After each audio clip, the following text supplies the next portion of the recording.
Welcome, dear viewers. Today is a very special day. This is the pilot episode of our new project.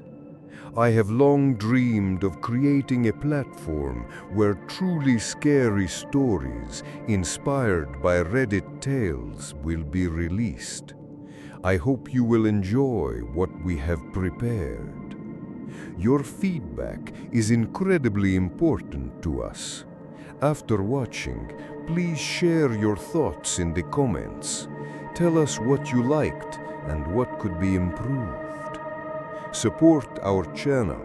If the story captivated you and made you shiver, don't forget to like it. And to stay tuned for new episodes, make sure to subscribe to the channel. There are many more spine-chilling stories ahead that will make your blood run cold. Get ready to dive into the world of fear and mysticism. Let us begin our journey into the unexplored corners of the human subconscious. Now, let us proceed with the story. When I was 18, I was desperate to find a place to stay for university. There is a massive housing shortage where I live, so I went on Facebook to find a room. Eventually, a man from Egypt DM'd me saying that he has a private room available. He told me that he moved back to Egypt due to being ill and decided to rent out his 3-bedroom house. He had no profile picture or any info on his profile other than his name.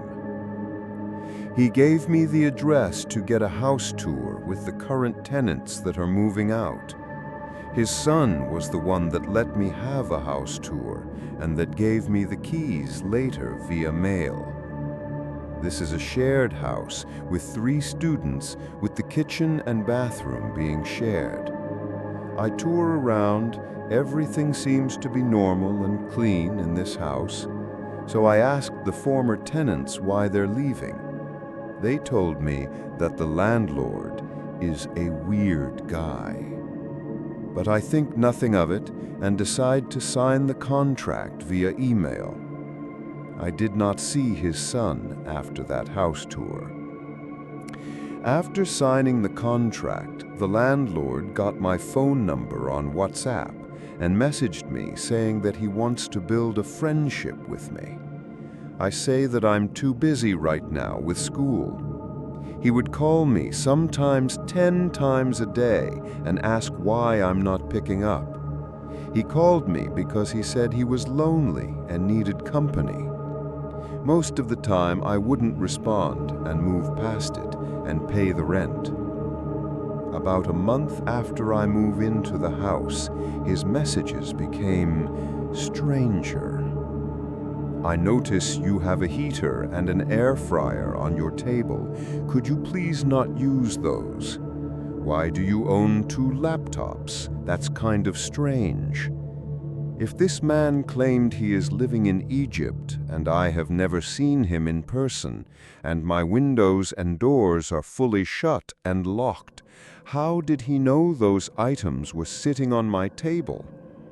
There were multiple messages like this, commenting on the kind of objects in my room or how I organized my room. More importantly, he would attempt to charge €150 more on the rent for using my air fryer too much in my room.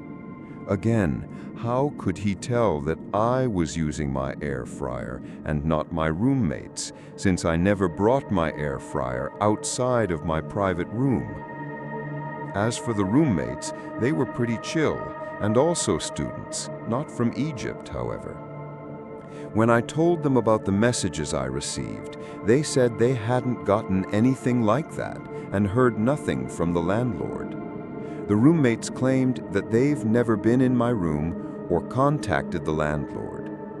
I don't believe them, so I asked to see their WhatsApp, and there have been no messages other than rent has been paid. I tested if the roommate's key could open my door, and it could not. They were also gone for majority of the day. So I started to test him.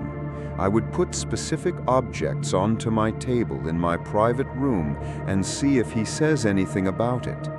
Well, he noticed, and that's when I freaked the hell out in the middle of a class lecture. Then 2 days later, after ignoring all the comments about the objects I placed, I get several calls from unknown phone numbers. I answered only twice. The voice vaguely sounded like the landlord and says to come home. I came home, and the trash that I threw out that day was all over the front door to my private room.